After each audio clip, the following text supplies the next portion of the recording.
Si yo le pregunto a mi esposa cómo ve ella la vida, ¿ustedes creen que ella vea la vida como la veo yo? Pues tampoco. Cada quien ve la vida de una manera un tanto cuanto distinta. Pero tratándose de Dios, la diferencia sí es abismal, hermanos. Quiero entonces llevarlo a Santiago 4 y quiero solamente mirar el verso 14.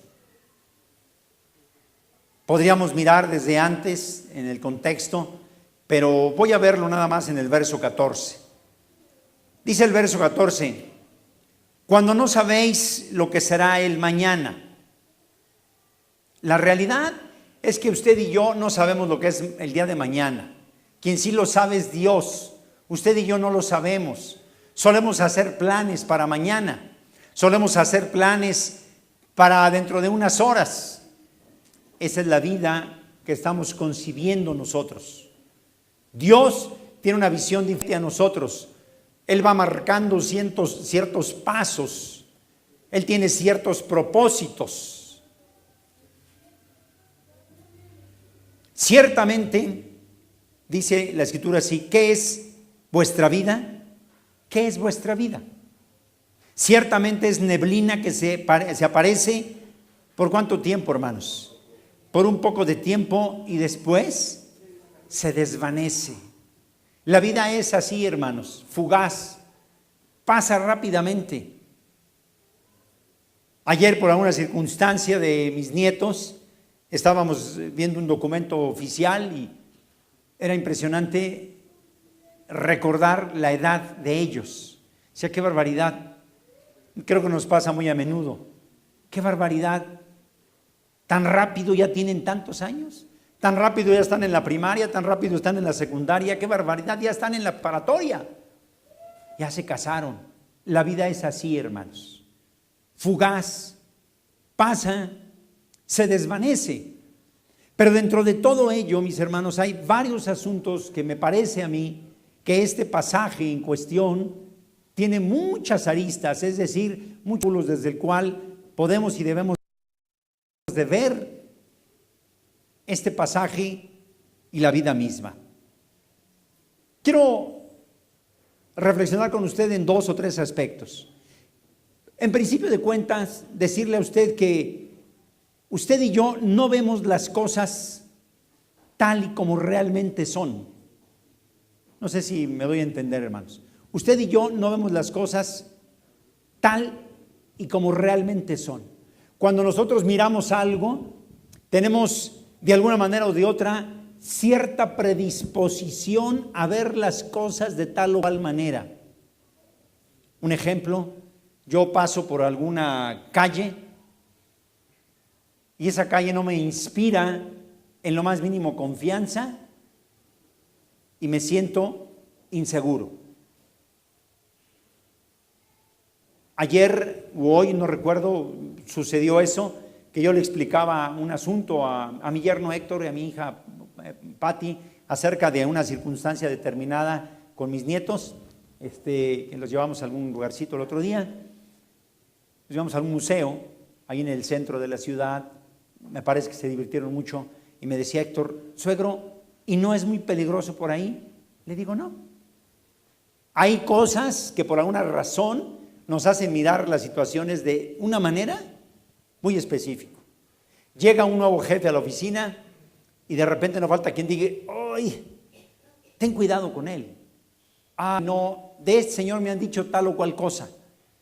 Pero quienes de alguna forma o de otra han convivido con esa persona tienen una perspectiva distinta. Dicen, no te creas.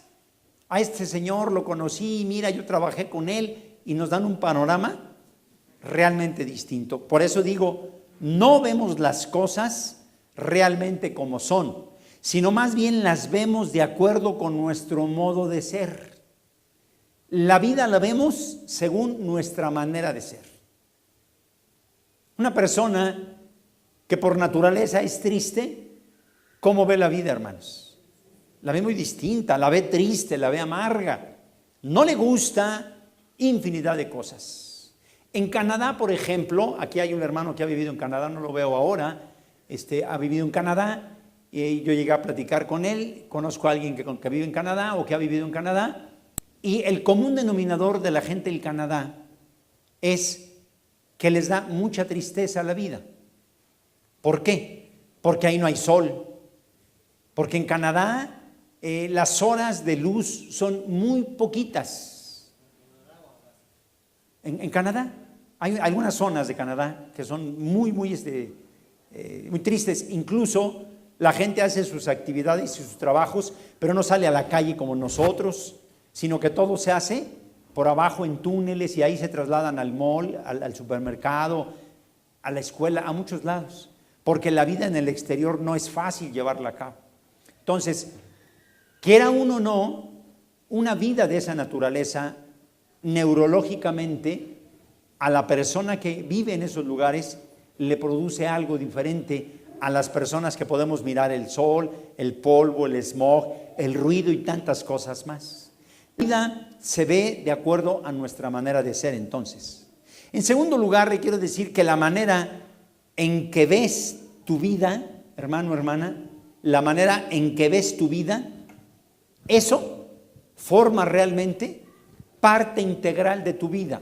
Esto parece así como un juego de palabras, pero prepárese usted, por favor, mentalmente para un ligero ejercicio un poquito más adelante. Le digo yo a usted la manera en que usted ve su vida. ¿Algún día le han hecho esa pregunta? ¿Cómo ves tu vida? ¿Le han hecho esa pregunta así directa? ¿Cómo ves tu vida? Y la gente batalla, hermanos. A grado tal incluso que a uno a veces le dan una hoja de papel, un lápiz, y le dicen, descríbeme tu vida. Y lo que la persona plasma en ese documento es su propia vida. A veces es triste, a veces es aburrida, a veces es demasiado vertiginosa, no hay descanso. ¿Y cómo se plasma en ocasiones en poner una persona ahí muy agotada? Hasta le diría uno, esta persona, ¿qué crees que está haciendo? Está trabajando demasiado. Porque lo que está plasmando ahí, ¿qué es? Lo de ella. Y es realmente el cómo ves tu vida forma parte de tu existencia. Por esa razón, uno podría realmente decir, yo les voy a decir a ustedes una pregunta. ¿Cuál creen ustedes que es el antídoto, o si quiere verlo así, cuál es la medicina para acabar con la violencia en los niños? ¿Cuál cree usted que sería la medicina para acabar con la violencia en los niños? El amor. El amor. Porque justamente una criatura que no ha recibido amor va a tener demasiados problemas. No, sí sabe. Ella sabe una cosa, que no ha sido amada. Ella lo sabe perfectamente bien. Tiene el referente. ¿Y cómo tiene ese referente? Porque ve a otras personas a su alrededor. Una persona entonces que no ha sido amada es una persona que va a tener demasiados conflictos en su vida. Es decir, que la manera en que nosotros definimos nuestra vida, déjeme decirle esto, eso determina, como dicen los científicos, el destino de la persona, el cómo veo la vida. Me invitan a explorar algo, un negocio, una actividad nueva, una nueva experiencia, y mi respuesta inequívocamente puede ser, ay no me animo a llevarlo a cabo, no me animo a hacer cosas nuevas. Y la razón inequívocamente es porque yo prefiero estar en la zona conocida y no animarme a experimentar cosas nuevas, porque me da muchísimo temor, me da muchísimo miedo. La forma en que se define la vida determina entonces nuestra existencia. Diríamos, para un buen entender, determinaría nuestro propio destino. Por lo tanto, hermano, hermana, la manera en que veas tú o usted las cosas, eso influirá en cómo emplea usted su tiempo, su dinero, sus propios talentos y algo muy importante, el cómo valora sus propias relaciones. Esto es importantísimo. Repito, la manera en que usted vea las cosas en la vida influirá en cómo emplea el tiempo, el dinero, los talentos y el cómo valora incluso las relaciones. ¿Hasta aquí vamos bien, hermanos? La manera en que nosotros vemos la vida. Si yo veo la vida muy desastrosa, ¿cómo cree usted que entablo mis propias relaciones? De una forma desastrosa. No tengo otro parámetro, no tengo otra manera de ver la vida. Si yo he llevado a cabo infinidad de actividades que no han llegado a un feliz término, a una feliz culminación, eso determina entonces también el nivel de importancia que le doy a mi tiempo, a mis talentos. Es decir, todo de alguna manera o de otra yo lo voy derrochando, hermanos. Derrocho el dinero, derrocho las relaciones, derrocho los bienes, derrocho mi propio organismo, no me cuido. ¿Por qué? Porque ese es el nivel que yo le doy justamente de importancia a mi propia vida. Vamos a regresar, por favor, a Santiago capítulo 4 y ahora voy a tomar desde el verso 13, es decir, uno antes. Verso 13. Vamos ahora, dice Santiago, los que decís, hoy y mañana iremos a tal ciudad y estaremos allá un año, traficaremos y ganaremos, cuando no sabemos lo que será realmente del mañana. ¿Por qué es vuestra vida así? Ciertamente es neblina que se aparece por un poco de tiempo, luego desvanece. La vida es así. En lugar de lo cual, dice Santiago, deberías de decir, si el Señor quiere, ¿qué, hermanos? Viviremos y haremos esto, haremos aquello. Pero ahora os jactáis en vuestras soberbias. Y Santiago dice, recuerden que toda jactancia semejante es mala. Toda jactancia semejante es mala. Les pongo un ejemplo. Un padre que toda la vida ha sido prepotente, poco le importan las personas, no sé si se comprende bien la expresión, los ningunea a los demás. ¿Se comprende ese término? Una persona que ningunea a los demás y que sus hijos lo están escuchando constantemente, todos los días de su vida. ¿Qué podemos esperar el día de mañana de esos hijos? Que hagan exactamente lo mismo. Exactamente lo mismo. ¿Por qué? Porque esa es la forma de vida que su padre les transmitió. Esa es la manera en la que su padre vio la vida. No le dio más importancia que él mismo. Los seres humanos no le importaron nunca. No le podríamos pedir a esos niños que vieran la manera, que vieran la vida de una forma diferente y que incluso a las demás personas las pudieran incluso respetar. No lo pueden hacer por una sola razón, hermanos, porque no saben hacerlo. No se les enseñó esa parte de la vida. Así es que, hermano, hermana, ese era el ejercicio al que yo quería llegar en este momento. Si yo le pidiera a usted que dibujara en un cuadro su vida, ¿sí me explico, hermano? Haga de cuenta que le doy a usted una hoja de papel, le pregunto, ¿de qué tamaño la quiere? Porque algunos a lo mejor quieren la hoja de papel, a lo mejor de este tamañito. A lo mejor algunos la quieren así, ¿no? Bueno, a lo mejor algunos la quieren así, hermanos. A ver después cómo puedo leer mis notas, pero lo intentaré. Algunos la quieren así más grande. Algunos quizá la quieren, hermanos, así. O algunos necesitarán a lo mejor, ¿cómo le llaman ahora en las escuelas, hermana? Un cuarto de pliego, ¿verdad? Y algunos a lo mejor dirían, a ver, por favor, quita todo esto, me estorba. Voy a poner una hoja grandota y voy a escribir, ¿qué? Mi vida.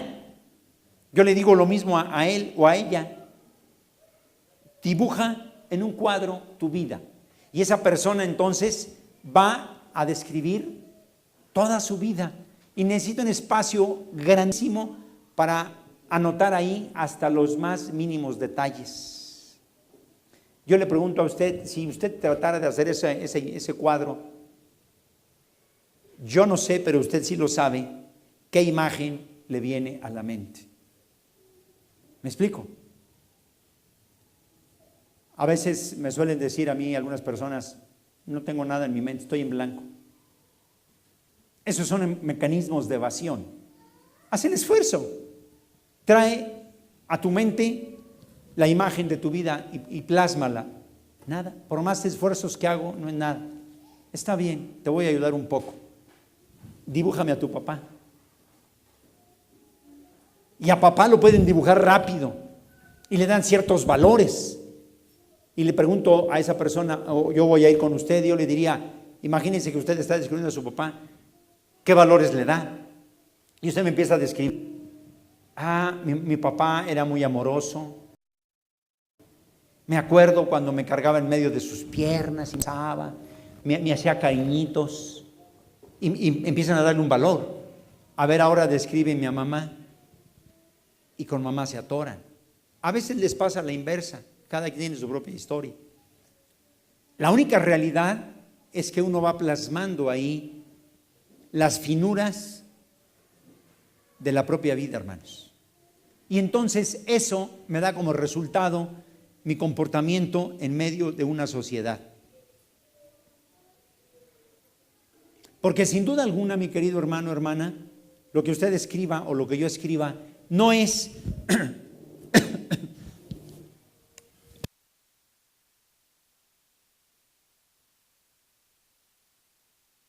sino la vida que usted y yo hemos tenido. Lo que plasmamos en un cuadro no es sino la vida que nosotros hemos tenido. Por eso a veces en la escuela los profesores, cuando tienen problemas con un niño, con una nena, hablan con él y mandan llamar a los padres y le dicen, necesitamos hablar con usted. Su hijo está mostrando estas y estas y estas actitudes. Y el niño las plasma en una medida muy, muy concreta.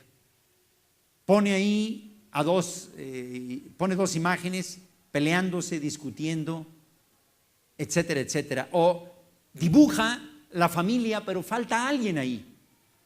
A veces dicen, está mamá, aquí está papá, aquí está una hermanita, y está otro dibujito que de alguna manera no lo terminaron o lo borraron o le pusieron un tache. Y uno le puede preguntar, ¿y esto quién es? No, no es nadie. Hasta ese grado se llega. No es nadie. ¿Cómo que no es nadie? Bueno, era mi hermano o era tal o cual y ya no es. Y uno tiene que revisar esa parte. ¿Por qué razón? Porque esa parte es la partecita, lo digo en diminuto, que nos daña mucho, que nos lastima mucho.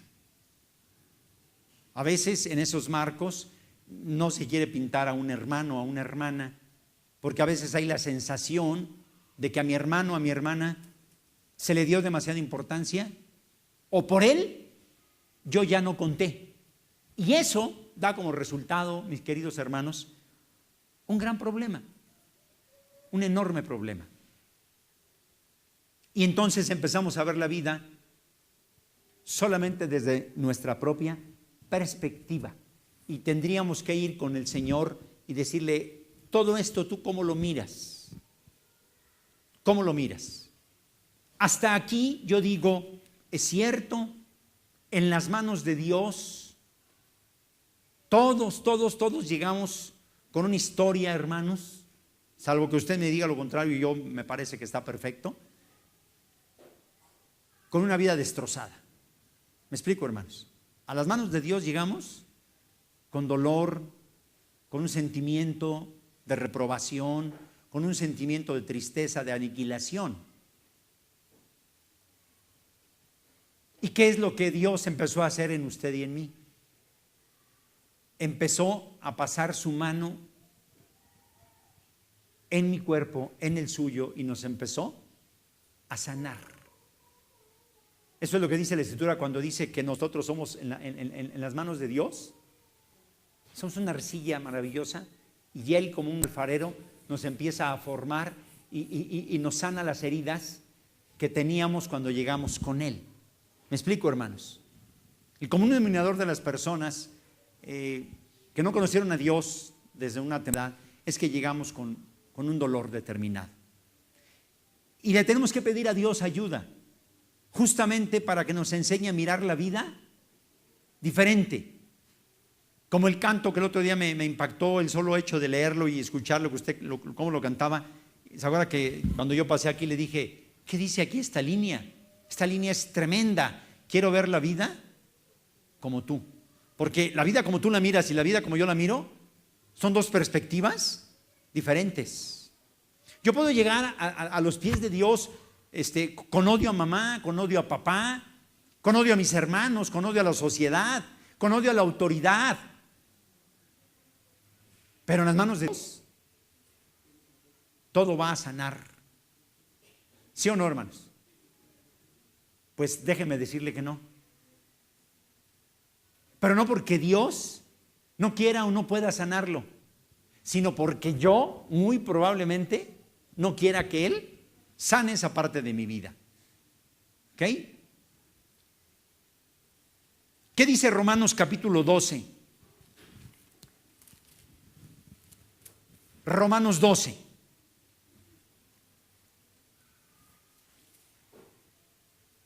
Verso 1. Así que, hermanos, os ruego por las misericordias de Dios que presentéis vuestros cuerpos en sacrificio vivo, santo, agradable a Dios, que es vuestro culto racional. Y no os conforméis a este siglo, sino transformaos por medio de la renovación de vuestro entendimiento, para que comprobéis sea la buena voluntad de Dios agradable y perfecta. ¿Qué significa todo esto, hermanos, que hemos tratado de decir hasta aquí? Imaginémonos por un instante que usted y yo, o yo, cualquiera que sea el caso, perdimos ¿a quién le gustaría? ¿En quién le gustaría que pensemos? En papá, en mamá, en un hermano, lo que quiera. Eso, algún día le dije a usted, recuerdo en otro orden de ideas, que eso no es fácil, que eso no es nada sencillo. Y que a veces erróneamente le decimos a los niños cuando murió papá, porque él nos pregunta por él, y al niño lo que le decimos es, ¿cuántas cosas le dicen a un niño, hermanos? Se fue de viaje, va a tardar muchos años y no va a volver pronto. Pero aquí estoy yo. Algunas personas le dicen, Diosito lo necesitaba. ¿Y qué es lo que el niño siente en ese momento? ¿Por qué mi padre se fue? ¿Por qué me abandona? Y de una terrible mentira provoca un enojo tremendo, porque él lo único que está escuchando es que su papá se fue. ¿Y cómo es posible que se haya ido y me haya abandonado? El niño lo único que escucha es que mi papá se fue y me abandonó. Pero ¿cómo es posible que Dios se lo llevó? Es que lo necesitaba. Y de una terrible mentira se crea un terrible enojo hacia Dios. Porque ese niño lo único que va a decir es, si él lo necesitaba, yo más. Porque Dios tiene a muchos seres humanos en la vida a quienes escoger. ¿Por qué tuvo que escoger? A lo único que yo tengo. ¿Sí me explico, hermanos? Tu papá se fue. La única realidad es que tu papá nos abandonó, pero no se le dice al niño. Al niño se le dice otra cosa. Y entonces hay un enojo muy fuerte hacia papá. Nosotros vemos la vida de una manera, repito, diferente a como Dios la puede mirar. Generalmente. ¿Cuál es entonces, mi querido hermano, hermana, su visión de la vida? ¿Cómo mira usted la vida? ¿Cómo la mira? Yo creo que a veces la vida nosotros no la miramos en la justa perspectiva divina. Tendríamos que meternos a los ojos de Dios para verla a través precisamente de sus ojos y verla tan clara como Dios la ve. Para una persona no es fácil el saber que su mamá o su papá o su esposa se murió, porque su enfermedad era tan tremenda que ya no era posible estar como estaba. Dios, ante una perspectiva maravillosa, Él dice: hasta aquí vamos las cosas. Se acabó esta vida. Dios la ve con ojos de misericordia, y a veces nosotros miramos ese acto con mucho dolor y con mucha tristeza, y nos solemos enojar con Dios, cuando en realidad lo que tendríamos que hacer es darle gracias a Dios, porque Él ve las cosas que yo no soy capaz de mirar. ¿Me explico, hermanos? Le voy a pedir a mi hermano César que ponga el video que puso hoy en la mañana, hermano. No se cree, es broma, hermano. No es broma, hermano. Yo creo que me comprende por qué, ¿verdad? Muy bien. La vida, hermanos, es entonces una prueba diaria para usted y para mí. Una prueba diaria. Yo le explicaba esto a mi esposa y me cuestionaba. Y es bueno en ese sentido. Yo le trataba de explicar a ella, ya casi este sermón se lo expliqué yo durante la mañana, camino acá. Yo le decía a mi esposa que la vida es una prueba constante. ¿Dios nos prueba, hermanos? ¿Sí o no? No confundir con la expresión Dios nos tienta. Son dos asuntos distintos. La dice que Dios no tienta a nadie, sino el que tienta es Satanás. Entonces, hecha la aclaración, le pregunto: ¿Dios nos prueba, hermano? ¿Sí nos prueba? Sí nos prueba Dios. Por eso, en esta mañana en la escuela sabática que mi hermano Chava reflexionaba con nosotros, cuando él me preguntó a mí, al final de la escuela, le preguntó a varios hermanos y luego a mí: hermano, ¿qué le deja a esta escuela? Yo no puedo darme el lujo de evadir la pregunta de Chava. Y yo traté de enfrentar la pregunta con la seriedad que merece la misma. Y yo le decía a él y a mis hermanos aquí presentes: esta escuela me deja a mí esto y esto. Pero hay algo importante dentro de todo ello, que escuchando hace unos días una expresión: ¿por qué me juzgas tú? ¿Quién eres tú para juzgarme? Porque a veces esa es la perspectiva que tenemos, ¿o no? Pues, ¿quién eres tú? Dejémosle a Dios el juicio. ¿Solemos decir eso o no, mis hermanos? ¿Solemos escudarnos en ello o no? La verdad es que sí. Pero lo que yo escuchaba era lo siguiente, hermanos: oye, ¿tú qué prefieres? ¿Que te juzgue Juan Pérez o que te juzgue Dios? Ay. La respuesta, hermanos, no se deja venir. Y en el fondo yo creo que prefiero que me juzgue Juan a que me juzgue Dios. Porque es probable que Juan me juzgue con ojos de misericordia, hermanos. Porque él también seguramente tiene cosas en su vida. De juzgar me va a decir: ay, no quiero ser tan duro, no vaya a ser que el día de mañana él me juzgue a mí.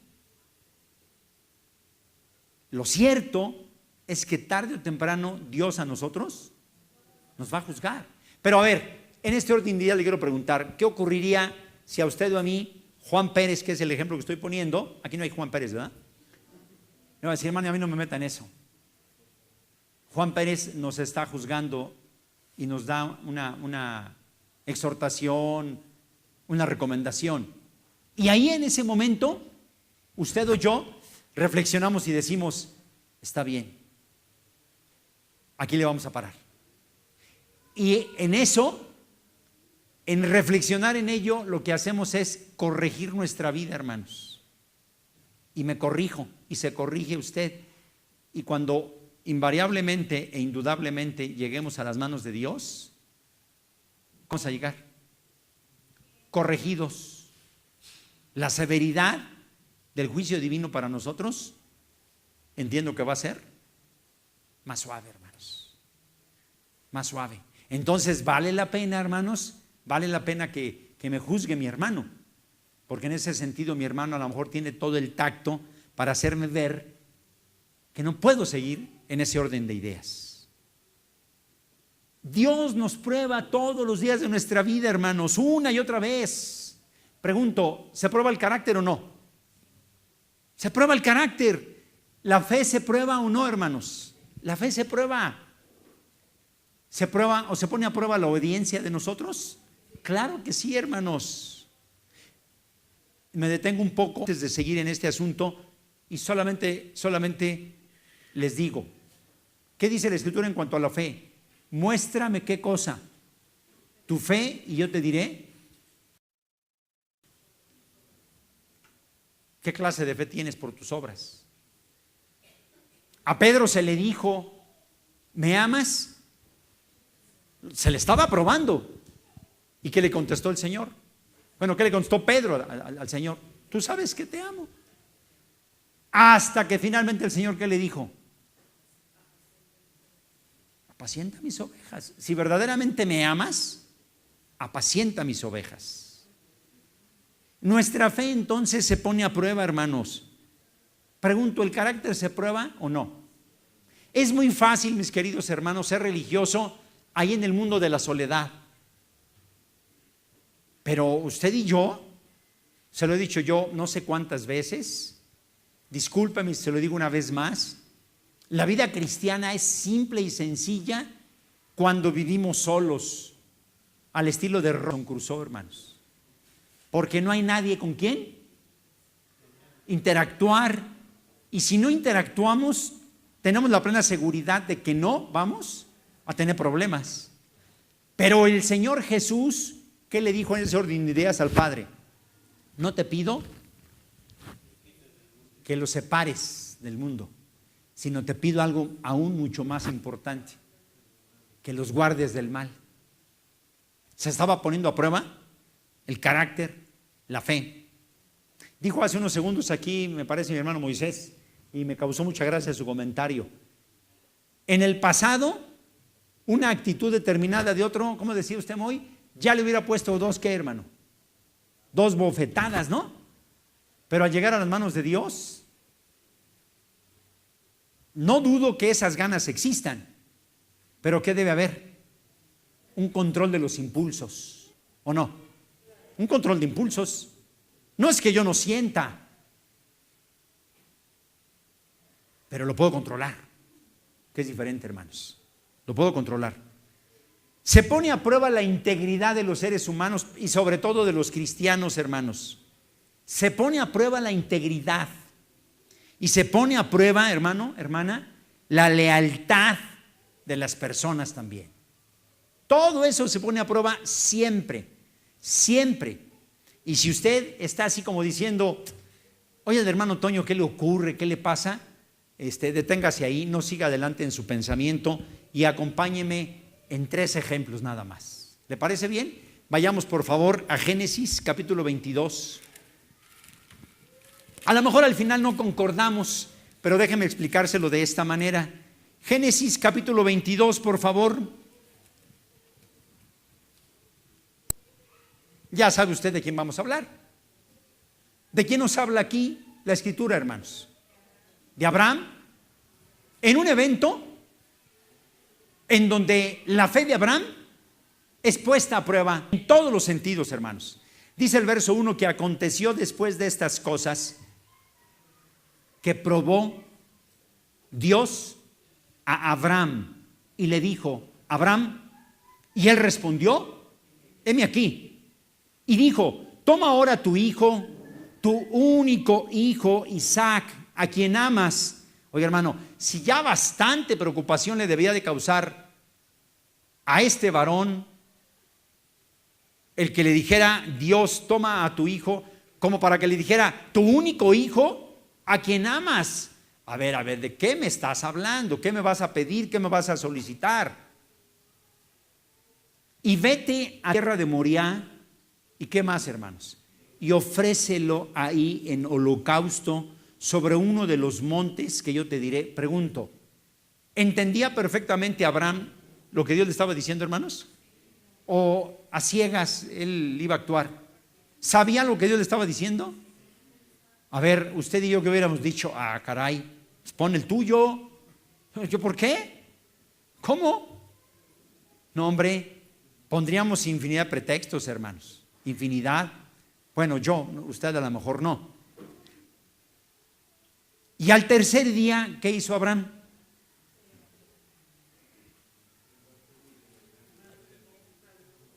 Al tercer día alzó Abraham sus ojos y vio el lugar de lejos.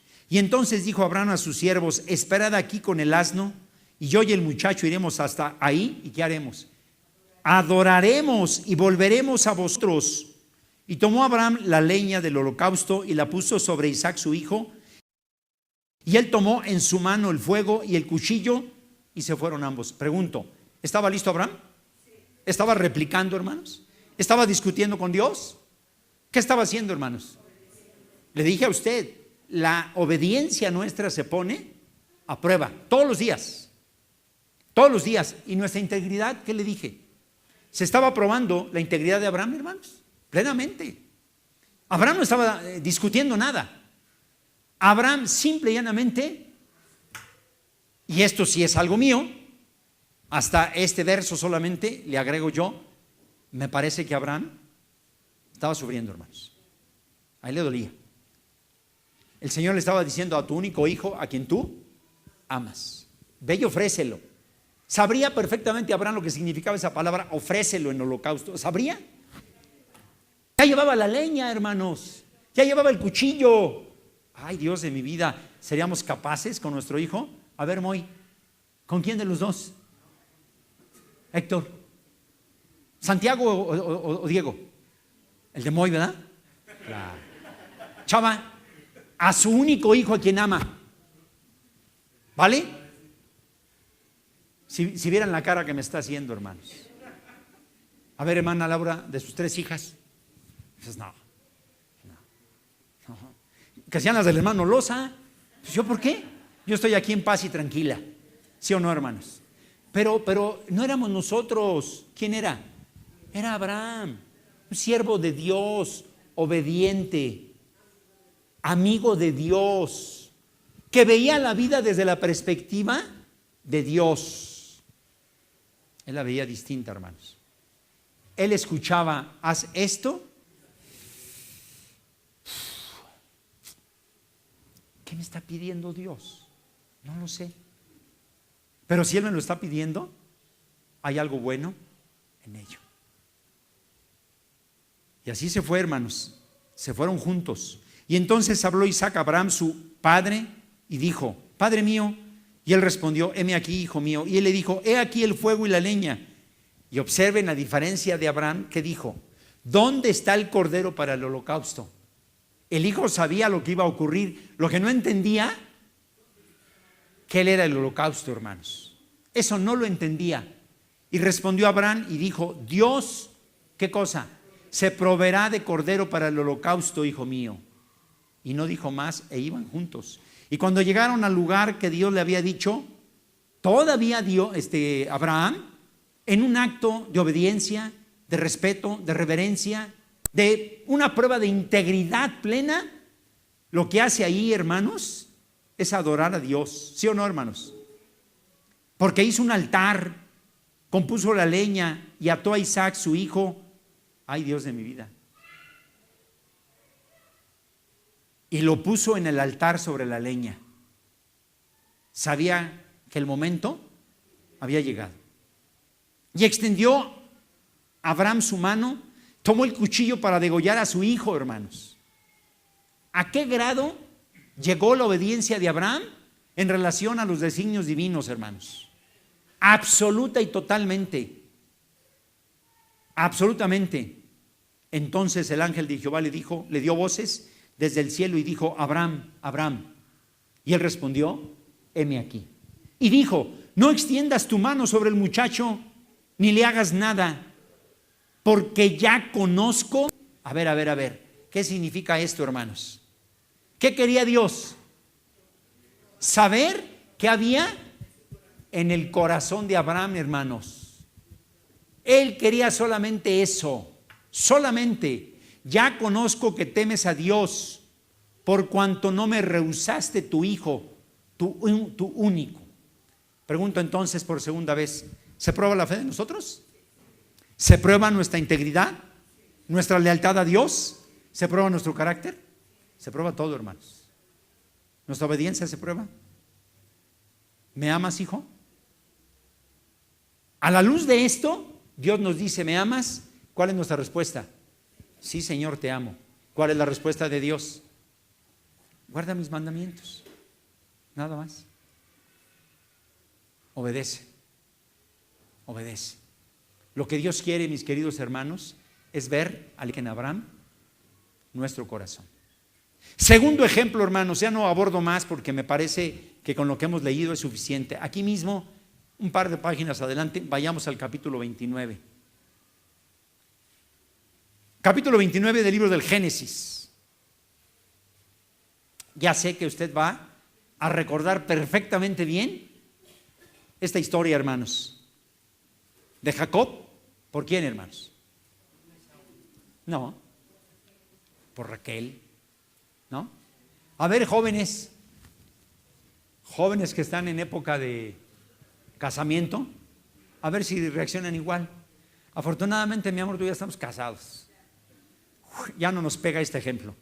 Bueno, eso creo yo. Siguió luego Jacob su camino y fue a la tierra de los orientales y miró y vio un pozo en el campo y he aquí 3 rebaños de ovejas que yacían cerca de él, porque de aquel pozo abrevaban los ganados. Había una gran piedra sobre la boca del pozo y juntaban ahí todos los rebaños y revolvían la piedra de la boca del pozo y abrevaban las ovejas y volvían la piedra sobre la boca del pozo a su lugar. Y les dijo Jacob: hermanos míos, ¿de dónde sois? Y ellos respondieron: de Aram somos.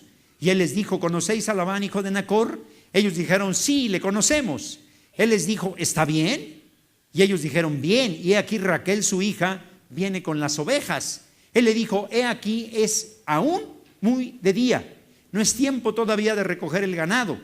Abrevad las ovejas e id y apacentadlas. Ellos respondieron: no podemos. A ver, la diferencia entre Abraham y este personaje, hermanos, es muy distinta. No podemos. ¿Cómo contestó Abraham? De inmediato. O sea, el ser humano que es probado generalmente entra en conflictos cuando su tiempo es puesto en juego, cuando su dinero es puesto en juego, cuando sus dones son puestos en juego. Porque el dinero, los talentos, todo lo que tenemos, lo hemos dicho muchas veces, ¿de quién viene, hermanos? De Dios hacia nosotros. Ellos respondieron: no podemos hasta que se junten todos los rebaños y remuevan la piedra de la boca del pozo para que abrevemos las ovejas. Mientras él aún hablaba con ellos, Raquel vino con el rebaño de su padre, porque ella, ¿qué era, hermanos? Ella era la pastora. Y sucedió que cuando Jacob vio a Raquel, hija de Labán, hermano de su madre, y las ovejas de Labán, el hermano de su madre, se acercó Jacob y removió la piedra de la boca del pozo y abrevó el rebaño de Labán, hermano de su madre. Y Jacob, ¿qué hizo? Besó a Raquel y alzó su voz. ¿Y qué más? Y lloró. ¿Por qué, hermanos? Porque había quedado de ella prendido, hermanos. Así como dice el libro de Eclesiastés, así había quedado. Y Jacob dijo a Raquel que él era hermano de su padre y que era hijo de Rebeca, y ella corrió y dio las nuevas a su padre. Así que oyó Labán las nuevas de Jacob, hijo de la hermana, y corrió a recibirlo y lo abrazó, lo besó y lo trajo a casa y le contó a Labán todas estas cosas. Y Labán le dijo: ciertamente hueso mío y carne mía eres. Y estuvo con él durante un mes. Entonces dijo Labán a Jacob: por ser tú mi hermano, ¿me servirás de balde? Dime cuál será tu salario. Y Labán tenía 2 hijas. El nombre de la mayor era Lea y el nombre de la menor era Raquel. Y los ojos de Lea eran ¿qué? Delicados, pero las de Raquel era de lindo semblante y de hermoso parecer. Y Jacob amó ¿a quién, hermanos? Y le dijo: yo te serviré, ¿cuánto tiempo? 7 años por Raquel, tu hija menor. Oigan, hermanos, ¿esto es fácil hoy? Yo diría imposible, hermanos.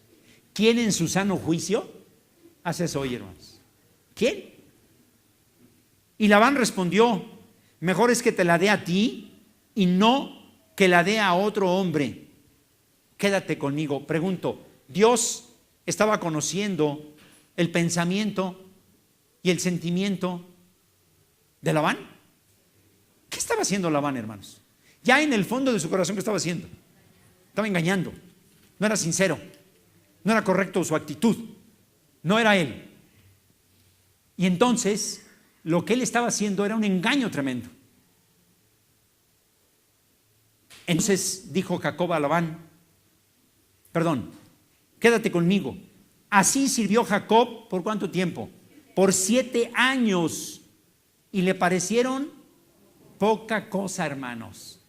Porque el motivo era maravilloso. Era que después de este trabajo él iba a recibir algo que anhelaba con el corazón. Si desde que la vio quedó así, hermanos, imagínense 7 años después, le urgía recibir a esa mujer como un premio o como una consecuencia de sus actos. Póngale usted el término que quiera. Y él le dijo lo siguiente. Entonces dijo Jacob a Labán, dame ¿qué? Mi mujer. Él ya la sentía suya. Dame mi mujer porque mi tiempo se ha cumplido para unirme a ella. Y entonces Labán, ¿qué hizo? Juntó a todos los varones de aquel lugar e hizo banquete. Y sucedió que a la noche tomó a Lea su hija y se la trajo y él se llegó a ella. Y dio Labán su sierva Silpa a su hija Lea por criada. Y venida la mañana, he aquí que era Lea. Y Jacob le dijo a Labán, ¿qué es esto que me has hecho? ¿No te he servido por Raquel? ¿Por qué pues entonces me has engañado? Aquí, hermanos, Labán estaba siendo reprobado en su integridad, en su lealtad, en su carácter, en su obediencia, en todo, hermanos, porque Dios conocía las acciones de este hombre, las conocía perfectamente bien. ¿Por qué me has engañado? Labán respondió, bueno, es que no se hace así en nuestro lugar, no se dé la menor que la mayor. Cumple la semana de esta y se te dará también la otra por el servicio que hagas conmigo otros 7 años. O sea, el angelito quería que estuviera con la otra hija una semana conforme a las costumbres de su tiempo. Ya después vas a trabajar 7 años más y te voy a dar a Raquel. Un engaño, un fraude, como usted quiera mirarlo, hermano. E hizo Jacob así y cumplió la semana de aquella. Y le dio a Raquel su hija por mujer. Y dio Labán a Raquel su hija, su sierva Bila por criada, y se llegó también a Raquel y la amó también más que a Lea, y sirvió a Labán aún otros 7 años, hermanos. ¿Cómo quedó, mis queridos hermanos, este hombre? Labán muy mal, pero ¿y Jacob? Con tristeza, con dolor, decepcionado, pero en el fondo, hermanos, cumplió, porque independientemente de cómo estaba actuando Labán, él estaba mirando la vida desde la perspectiva divina. Él tenía que encontrar un propósito para seguir adelante. Y él seguramente estaba mirando que Dios tenía para él otros planes diferentes. La decepción nadie se la iba a quitar. Nadie se la iba a quitar. La vida toda ella entonces, mis queridos hermanos y hermanas, a mí me parece, no sé a usted, es una prueba constante, mis hermanos. La vida es una prueba constante. Prueba que algunos pasan y otros no pasamos. La enseñanza para nosotros es aprender de estos personajes. ¿Por qué razón? Porque Dios observa nuestras propias reacciones. ¿O no, hermanos? Dios prueba nuestras reacciones. Dios observa nuestra conducta. Dios mira nuestros actos, hermanos. Todo lo mira Dios. Mire, déjeme ponérselo así como en subtemas. Número 1, Dios observa mis reacciones hacia la gente. Cómo lo hago y motivado por qué lo hago. Todo lo hago. Hay mentes maquiavélicas. ¿Algún día han oído hablar de Maquiavelo? Hay mentes maquiavélicas que todo aquí lo traen, hermanos, pensando el cómo, cuándo y por qué. como piezas de ajedrez hacer las cosas. En el mundo así es, pero dice la Escritura, pero entre nosotros esto no es así, porque Dios todo, finalmente, todo conoce y todo lo ve y todo lo descubre. Entonces, cuando nosotros nos comportamos de cierta manera con la gente, con las personas, me gusta más el término personas que gente, cuando Dios observa nuestra actitud hacia las personas, Dios mira eso, hermanos, y sabe cómo nos comportamos, y sabe cómo actuamos. Dios sabe cómo les hablamos, qué pensamos de ellos. Dios también, hermanos, observa los problemas que nosotros tenemos. Hoy le puse un ejemplo, me parece que a César, a mi hermana Luceli, me parece, mi esposa y yo. Creo que fueron ellos dos, no me acuerdo si estoy equivocado. Pero el ejemplo era que ellos y nosotros podemos tener problemas matrimoniales, como sin duda alguna todos los tenemos. El gran punto, el gran tema a discutir no es si tenemos problemas o no, porque aún ante los ojos de Dios podemos discutir que problemas, que todo está en armonía. El gran problema, mis queridos hermanos, es el cómo nosotros esos problemas los estamos enfrentando. Ese es el gran asunto. Todos tenemos problemas. Yo creo que aquí, a lo mejor estoy equivocado, pero yo creo que todos tenemos un problema, por lo menos. ¿Tiene usted algún problema, hermana? Sin decirme cuál nomás. ¿Tiene algún problema usted o no tiene ningún problema, hermana Abigail? ¿Algún problema? ¿Sí? ¿Usted, hermana Isabel, tiene algún problema usted? Yo tengo el principal problema, no me acuerdo de su nombre, aparte de muchos otros más. Todos tenemos problemas. El problema sería, fíjense, esto que lo dije de alguna forma un tanto cuanto así en broma, podría ser muy importante, porque desde la perspectiva de Dios, mi hermana Isabel, ella podría tomarlo así a broma, sin importancia, el que yo no me acuerde de su nombre. Desde la perspectiva de Dios, ella no le da importancia a eso. Pero desde la perspectiva de ella diría, bueno, pero ¿cómo es posible que este hombre no se acuerde de mí? Y se enoja, se enfurece y la agarra contra mí. Entonces, de un mismo asunto, observe cómo Dios mira las cosas y cómo la hermana mira las cosas. Y eso es justo lo que Dios mira en nosotros, hermanos. ¿Sí me expliqué en el ejemplo? Pero ¿cómo es posible que el hermano pregunta si ella es Alejandra? Claro que es Alejandra. Bueno, está bien, hermana, perdóneme, mi cabecita es de teflón y se me olvidan las cosas. Pero no hay mayor problema porque mi intención no es ofender. Hermana, ¿usted es Alejandra? Sí, soy. Gracias, hermana, muy amable. Desde la perspectiva de Dios, ella no tendría por qué molestarse. Pero desde su propia perspectiva, wow, se arma un sainete, hermanos. Entonces tenemos que aprender es ver las cosas desde la perspectiva divina, mis hermanos. ¿Y cómo miramos los éxitos de nuestra vida? Porque también tenemos éxitos, ¿o no? ¿Cómo se mira el éxito en nuestra vida? Hay quienes lo miran con soberbia y llegan a decir, ya ves, solo era cosa de tiempo para demostrarte esto. Y perdónenme, pero ante los ojos de Dios eso, ¿cómo está, hermanos? Está muy mal eso. Muy mal. Bueno, otro subtema es, ¿y las enfermedades? Como miramos nosotros las enfermedades es de una manera muy particular y como Dios las mira, muy diferente, hermanos. ¿Pero por qué me pasa esto? ¿Qué estaré pagando? Pues yo la verdad no lo sé, hermano. No sé. Revise su libreta de ingresos y egresos. Ahora incluye el por qué usted que está pagando, si eso es lo que quiere saber. O qué está por pagar, ¿no? No, tenemos que entender que las enfermedades son propias de la vida, hermanos. Son propias de la vida, ¿o no? Yo nunca he visto en la Biblia, no sé si mi hermano Dan o Abimael, si algún día ustedes en la Biblia leyeron, o allá atrás, quien esté, Julio, quien esté atrás, si algún día en la Biblia leyeron que Dios nos haya prometido que al conocerlo y entregarnos a Él, nunca en la existencia, de ahí en adelante, nos íbamos a enfermar. ¿Lo han leído algún día eso, hermanos? Eso es irreal. Eso es irreal. Vamos a tener enfermedades. El punto es cómo enfrentas esa enfermedad.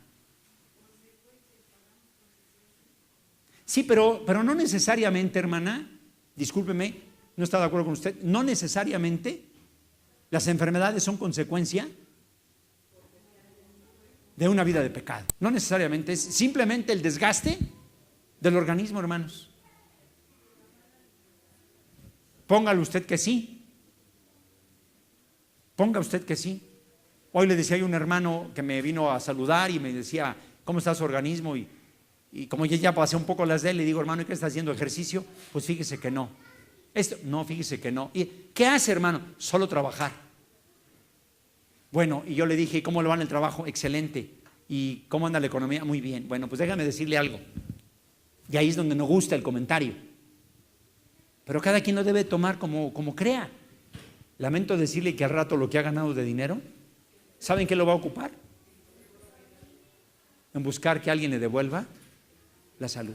Y a veces no hay dinero que devuelva la salud. No hay manera. No hay manera. Porque aún el trabajo y el descanso, desde la perspectiva, ¿cómo se mira, hermanos? ¿Qué dice la Biblia respecto del trabajo y el descanso? No, a lo que me refiero es que dice la Escritura que al hombre, que al ser humano, le es bueno el disfrutar del producto de su trabajo. ¿O no, hermanos? ¿Eso en qué implica? Como dijo mi hermano Moy, ¿quién vio la final de la Euro? Ah, yo la vi, la disfruté en mi casa. Ahí estaba yo viéndola. Y yo decía, va a ganar Francia. Y estaba yo seguro que ganaba Francia. Y no ganó Francia, hermanos. No la ganó. Pero la pregunta es, ¿se acabó la vida ahí? Pues no se acaba. Eso es parte de la vida nada más. ¿Se acaba la vida porque lleguemos a estar enfermos? No, es parte de la vida nada más. Lo importante es poder decir, Señor, si yo estoy enfermo, mira cómo voy a reaccionar. Y a ti acudo para que me des ¿qué? Fuerza, salud, entendimiento, sabiduría para actuar. Eso es lo que yo creo, hermanos, que Dios revisa, que Dios observa en usted y en mí. El cómo nos relacionamos, el cómo miramos los problemas con alegría, con tristeza, con amargura. Todo eso lo mira Dios. Hay quienes son, decían en la mañana, tan salados, creo que lo dijo César, ¿no? Hay quienes son tan salados, que el resto de la relación la salan también. Hay quienes todo lo que tocan, todo lo destrozan, hermanos. Todo. Tienen manos de destroyer, estómago de licuadora. Cuando llegamos a las manos de Dios, lo que tenemos que hacer es suplicarle a Dios que nos cambie para ser seres modificados por Dios. Un último ejemplo que no quiero terminar sin decírselo.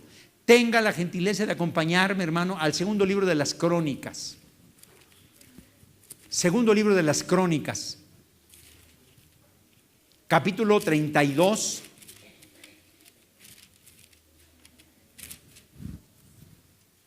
Verso 24. Usted en casa puede leer todo el capítulo. Yo se lo voy a leer del verso 24 al 31. Un último ejemplo dije. ¿Estamos ya, hermanos, ahí? Segundo libro de las Crónicas, capítulo 32, verso 24. Dice que en aquel tiempo Ezequías enfermó de muerte y oró a Jehová, quien le respondió y le dio ¿qué cosa, hermanos? Una señal. Mas Ezequías, ¿qué hizo? No correspondió al bien que le había sido hecho, sino que se enalteció su corazón y vino la ira contra él y contra Judá y Jerusalén. Fíjese, hermano, a veces con la actitud de nosotros, ¿a quién nos llevamos entre los pies, hermanos? A todos los demás, hermanos. Fue tal la soberbia de Ezequías que vino la ira de Dios contra él, contra Judá y contra Jerusalén. Pero Ezequías, después de haberse ¿qué? Enaltecido su corazón, después de haber sufrido, llorado, ¿qué hizo, hermanos? Se humilló él y los moradores de Jerusalén y no vino sobre ellos la ira de Jehová en los días de Ezequías. ¿Qué quiere decir esto, hermanos? Que después de la soberbia, del ensoberbecimiento, debe de venir el proceso de la humillación ante Dios, volver al camino y volver a la lealtad hacia Dios. Y tuvo Ezequías entonces como resultado de ello, dice el verso 27, riquezas, gloria, muchas en gran manera, y adquirió él tesoros de plata y oro, piedras preciosas, perfumes, escudos y toda clase de joyas deseables. Pregunto, ¿para Dios hubiera sido mejor acabar con él o no? ¿Pero por qué no lo hizo, hermanos? Uno, y dos, porque en la parte final de la lectura lo vamos a mirar. Lo vamos a mirar, hermanos. Asimismo hizo depósitos para las rentas del grano, del vino, del aceite, establos para toda clase de bestias, apriscos para los ganados. Oiga, estaba boyante su economía, hermanos. Adquirió también ciudades y hatos de ovejas, de vacas en gran abundancia, porque Dios le había dado, ¿qué? Mucha. ¿De dónde viene la riqueza, hermanos? Viene de Dios. Todo lo que a nuestra mano viene es de Dios. Este Ezequías cubrió los manantiales de Gihón, la de arriba, y condujo el agua hacia el occidente de la ciudad de David. Y fue prosperado Ezequías en todo lo que hizo, más en lo referente a los mensajeros de los príncipes de Babilonia que enviaron a él para saber del prodigio que había acontecido en el país. ¿Qué pasó? Dios lo dejó. ¿Con qué propósito, hermanos? Para probarlo, para hacer conocer todo lo que estaba en su corazón. Vuelvo a preguntarle, ¿nuestro corazón es probado, hermanos? Todo lo que hacemos es probado, hermanos. Tengamos cuidado con ello. Cuidado con ello, hermanos. Cuidado. Dios mira todo. Y si es el sufrimiento, no desespere. No desespere. No desespere. Ya tengo 2 años con ese problema. ¿Y si fueran 5? ¿Y si fueran 10? ¿A quién le va a reclamar usted? ¿A quién le podemos reclamar, hermanos? ¿Tenemos a alguien a quien reclamarle? Mal haríamos. ¿Significaría entonces que ni siquiera nosotros hemos pasado por el proceso de la humillación que Dios quiere ver en nosotros? Le invito a que se ponga de pie, por favor. Cierre su Biblia, si es tan amable, y solo escuche lo que yo le quiero leer.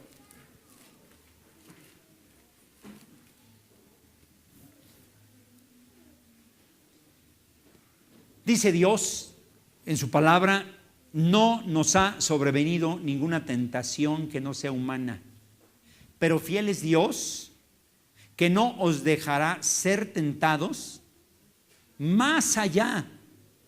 Oiga esto, más allá de qué, hermanos, de lo que nosotros podemos resistir, sino que dará juntamente con la tentación la salida para que podamos, ¿qué cosa? Soportar.